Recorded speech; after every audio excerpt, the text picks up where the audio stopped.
देश में विधानसभा चुनाव हैं और इन विधानसभा चुनावों में हर पार्टी की कोशिश ये है कि वो जनमत को जुटा सके।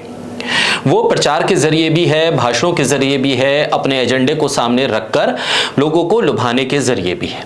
लेकिन एक और तरीका है, अब नए ट्रेंड के तहत कई सर्वे, कई पोल का जिक्र करते हुए हर पार्टी ये चाहती है कि जनता तक ये मैसेज चला जाए कि फला सर्वे ने हमें जितवा दिया है, लिहाजा आप भी वोट हमें कीजिए, जीतती हुई पार्टी को आप वोट कीजिए ताकि आपका वोट खराब ना हो। ये संदेश तमाम राजनीतिक पार्टियां देना चाहती हैं और इस सर्वे की आपाधापी में सही और गलत की पहचान करना बड़ा मुश्किल हो गया है। इंटरनेट पर एक बड़ी तादाद में अनुमान और जनमत सर्वेक्षण के तमाम पोस्ट भरे पड़े हैं। किस पार्टी के लिए कौन बहुमत हासिल करेगा, किस तरह से सत्ता मिलेगी, इसका आकलन इन सर्वे के जरिए बताया जाता है। लेकिन सही कौन सा सर्वे है, गलत कौन सा सर्वे है, इसका आकलन करना बेहद ज्यादा जरूरी है। बोलता हिंदुस्तान पर मैं हूं आपके साथ मिर्जा शाकिर अली बेग। तेलंगाना में मतदान होना है और उससे पहले दक्षिण राज्य में किस तरह से शासन होगा, कौन सी पार्टी सत्ता में आएगी, इसको लेकर आपाधापी में कई पार्टियों ने अपनी अपनी जीत का दावा किया। और इस दौरान एनडीटीवी का नाम लेकर एक सर्वे शेयर किया जा रहा है, उसके स्क्रीनशॉट शेयर किए जा रहे हैं और बताया जा रहा है कि तेलंगाना में लोगों का बहुमत कांग्रेस की तरफ है, यानी कांग्रेस सत्ता में आने वाली है।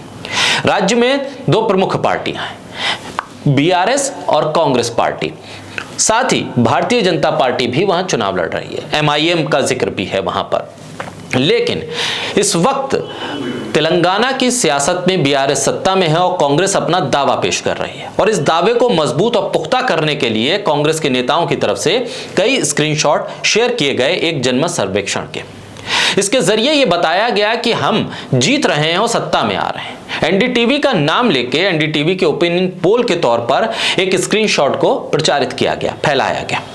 एनडीटीवी पोल के नाम से यह बताया गया कि एनडीटीवी ने अपने पोल में यह भविष्यवाणी कर दी है, अपने पोल में यह बता दिया है कि कांग्रेस की ऐतिहासिक जीत होने वाली है।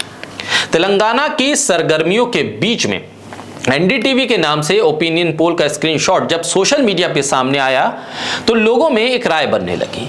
लेकिन यह दावा किया गया कांग्रेस की तरफ से, लिहाजा इस दावे को पुख्ता करने के लिए, इस दावे की पड़ताल करने के लिए जब एनडीटीवी के वॉल पर जाकर, एनडीटीवी के सोशल मीडिया अकाउंट की वॉल पर जाकर इसकी पड़ताल करने की कोशिश की तो कुछ अलग ही बात निकलकर सामने आई।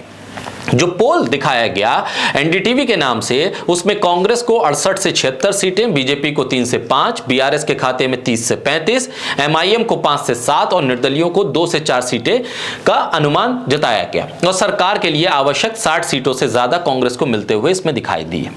ग्राफिक्स एनडीटीवी का था, स्क्रीनशॉट पर एनडीटीवी का लोगो था, लिहाजा एनडीटीवी के सोशल मीडिया अकाउंट्स पर जब नजर डाली गई तो इस वायरल ग्राफिक्स को लेकर एनडीटीवी के अकाउंट पर एक सफाई मिली।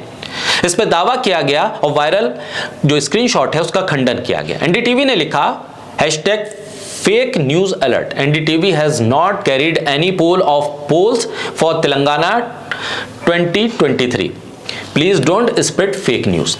यानी एनडीटीवी ने साफ कर दिया कि तेलंगाना चुनाव 2023 के लेकर उसने कोई सर्वेक्षण नहीं किया, कोई सर्वे नहीं किया गया और जो वायरल स्क्रीनशॉट के जरिए दावा किया जा रहा है वो पूरी तरह से फर्जी है, गलत है, क्योंकि एनडीटीवी ने जब कोई पोल नहीं किया तो इसके आंकड़े का कोई मतलब नहीं होता। ऐसे में आपको और हमें भी सतर्क रहने की जरूरत है। चुनावी आपाधापी में इस तरह के तमाम फर्जी और भ्रामक पोस्ट भी आते रहते हैं, लेकिन उस पर भरोसा करने से पहले एक बार जांच पड़ताल जरूरी है।